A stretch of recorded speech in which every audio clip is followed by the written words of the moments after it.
and no doubt it's been a rough few days for the city of Fort Worth and those who live there. And as those clips were playing, we were all watching this man's reaction and his expressions. Yeah, Chief Noakes has been with the Fort Worth Police Department, nice enough to join us this morning. We appreciate you being here.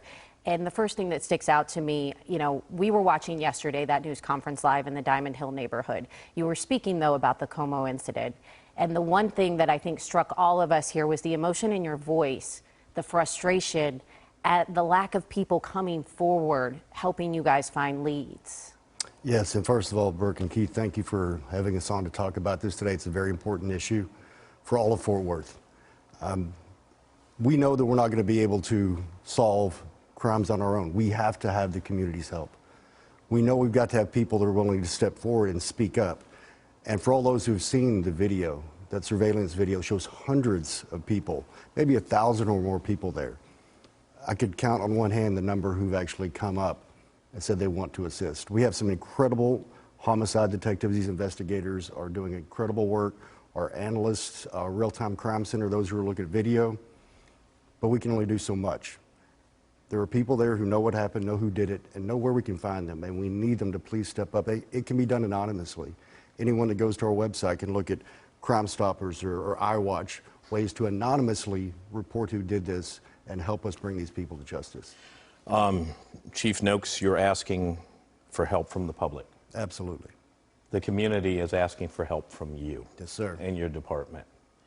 What can you do as the Fort Worth Police Chief to help make sure situations like Como and like the situation in the Diamond Hill neighborhood do not keep happening? There are three main things we're focusing on in the Fort Worth Police Department. It's safety, wellness, and resiliency. We want safe, healthy, resilient communities across all of Fort Worth. To do that, we have to have a safe, healthy, resilient department to make sure we get it done. So my job is to make sure we're doing everything we can to provide the resources and support to make sure people are safe. But we know it takes a collaboration. It takes all of us. What a lot of people, I believe, see as policing issues are societal issues.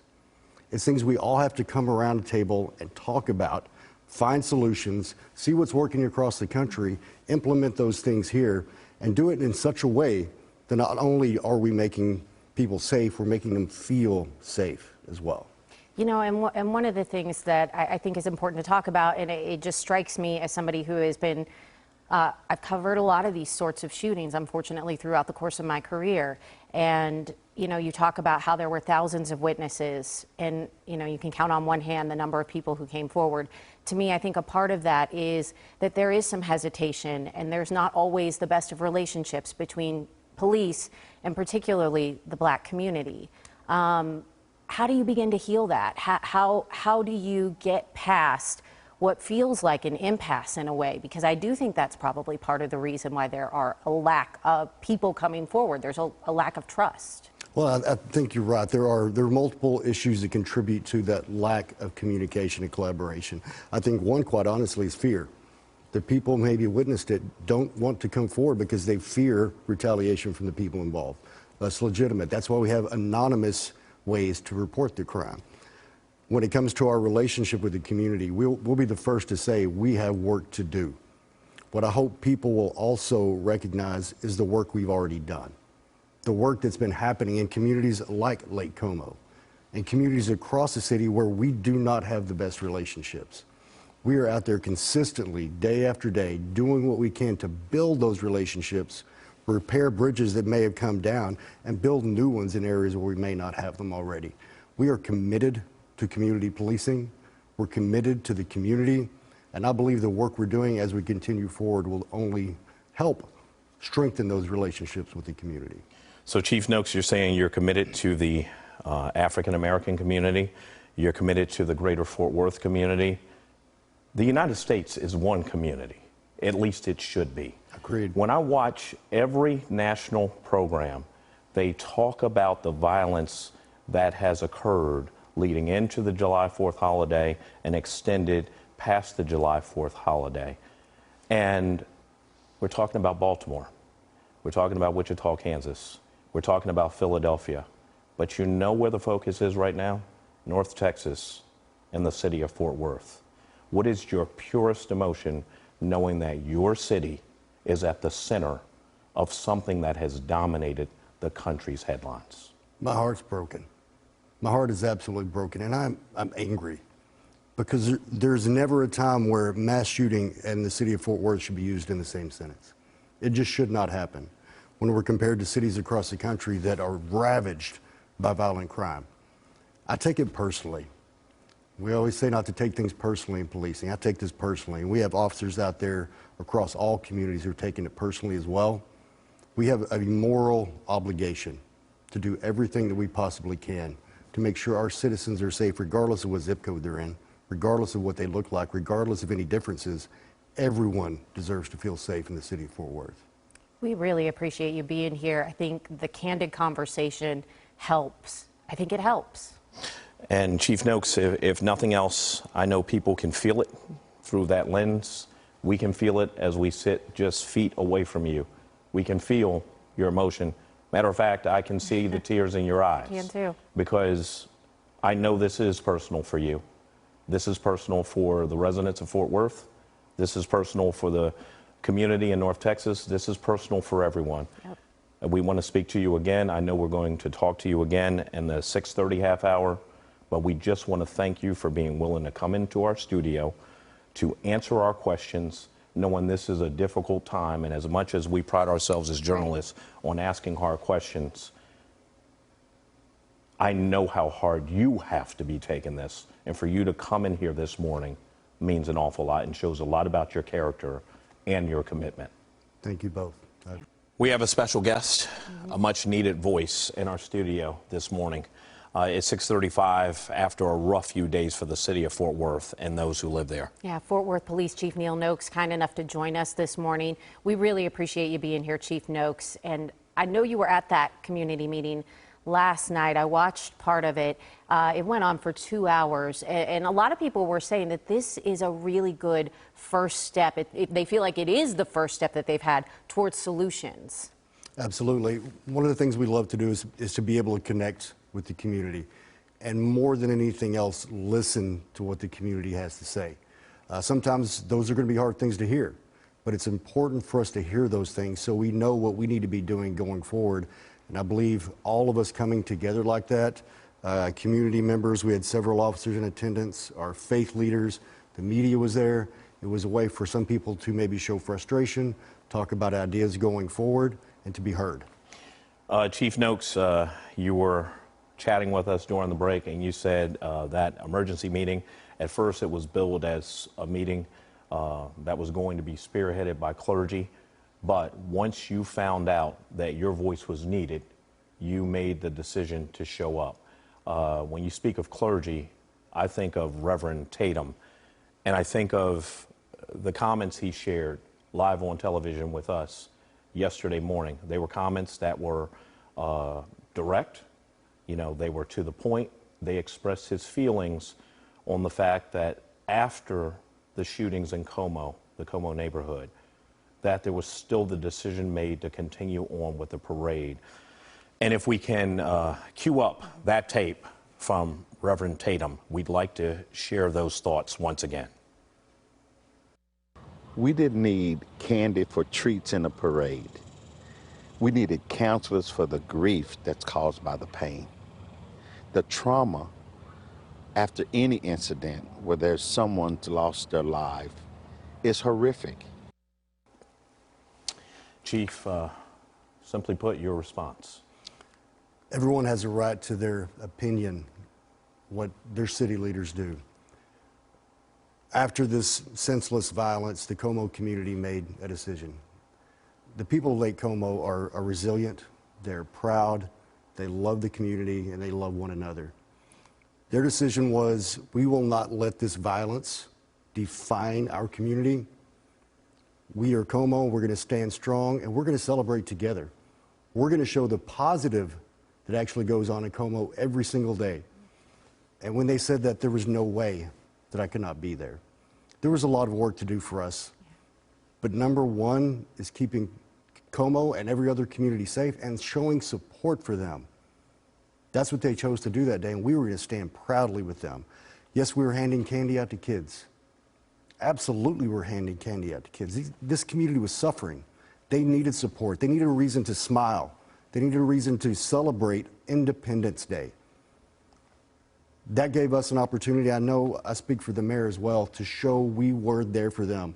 We need to be there for the community, not just figuratively, but literally with our feet on the ground, walking with them in the 100-degree heat to celebrate the community and what they truly stand for. And this is one step towards, I think, the healing process. But going forward, what can you do? Because to Reverend Tatum's point, they do need counselors. There is a need for help. Is there any plan to do more outreach in some of the affected communities? Absolutely. You know, in addition to the incredible officers that we have out there doing great work every day, we have an amazing professional civilian staff as well. On that staff, we have our victims assistance advocates who are assisting victims of crime with the resources that they need to process this trauma. And it is extreme trauma. This wasn't just some kind of event everyone experiences all the time. This was significant. We want to do everything we can to make sure, not just with our resources internally, but with our partners in the public and the private sector, make sure the resources that are needed for that community are readily available. I know this is a hard question to maybe simplify in terms of an answer, but Chief Noakes, I have to ask you, is this a community issue? Is this a city issue? Is this a disconnect between law enforcement and certain communities issue? Is this a race issue? This is a national issue. This is a societal issue. I have the good fortune of meeting with chiefs all across the country, many of them in the major cities that are similar to Fort Worth across the country. This is happening across the United States.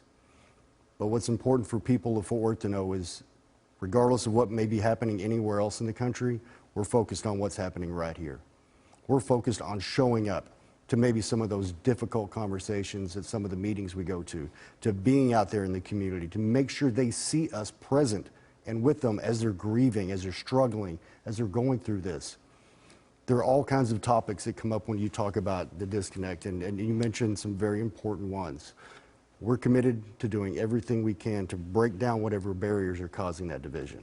And you know, we've spent a lot of time focusing in on Como and the mass shooting that happened there. But I will tell you, over the past few weeks, it feels like, and I don't know if perception is reality in this case, but it certainly feels like there has been a lot of gun violence in Fort Worth.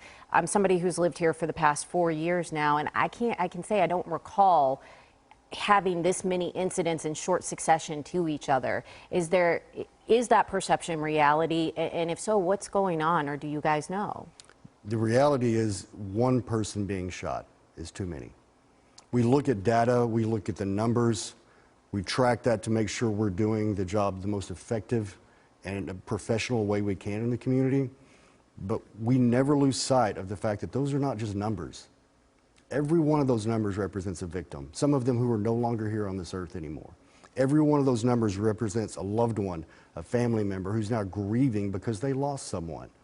So the numbers, we've seen a decline. We've talked about that before, and we're glad to see that. But the fact of the matter is, we say that, and then in the next breath, we're talking about a mass shooting. Our work is not done. Chief Noakes, I know you've been gracious with your time and chatting with us, and we hope folks at home watching have felt the true emotion and the true compassion in your message. But you've been talking to us. If you literally were talking to all the people sitting in front of their televisions right now, those who live in Fort Worth, as Brooke said she has for the last 4 years, but there's people who have lived in Fort Worth their entire lives.